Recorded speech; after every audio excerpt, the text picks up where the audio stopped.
Ashby here from UK Sport Academy, and this is my number one of my top 10 hints and tips for tutor guidance. Okay, so the biggest thing for me that I've found in my career that helps me manage my learners the best is to have parents and guardians on side. So first and foremost, connect with parents and guardians.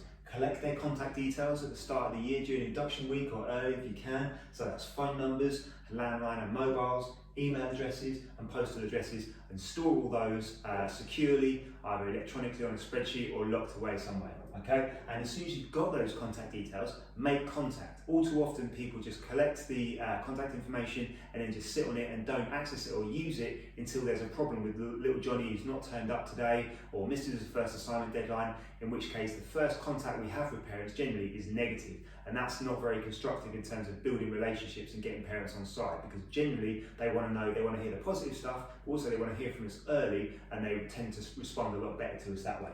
So make contact by introducing yourself early at the start of the year. So that can be an email, okay, or a phone call where you just introduce yourself as the tutor to the learner, and encourage the parents and guardians to also contact you back, okay? Keep regular correspondence between you and them, so if they've got any questions, okay, or issues at all, they can feel free to contact you, okay? Because quite often the old saying goes, no news is good news, okay? But actually, in our case, when we don't hear from parents, or parents don't hear from us, the assumption is that everything's okay. So parents assume that if they haven't heard from us, little Johnny's been turning up every day on time, doing really well, but actually, if we haven't contacted parents and that's not the case, they're none the wiser.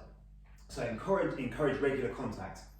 Tip 3, okay, I'd say contact parents obviously at the start of the year and probably once or twice throughout, every half term, okay? Again, this can be sharing positive news of the progress of their child, as well as any aspects of development, okay, or concerns you might have, okay? So again, I'm not suggesting you send an email or phone the parent every week, but, say 2 or 3 times a term, just to keep them engaged and updated on what's going on, okay? Finally, things like the platform, okay, really underutilised method for keeping parents engaged and involved. Okay, so on the platform, if you share the learner's login details for the platform with parents via an email, one of our excuses to make contact, then encourage parents to log in either with their child or independently, so that they can see, what assignments they're doing, how they're progressing, what feedback have they got, what grades are they achieving, all that type of stuff. So parents are always in the loop as to how their children are getting on, okay? And that saves you a massive bit of effort down the line in terms of instigating contact with parents after, a term's gone or a few weeks have gone,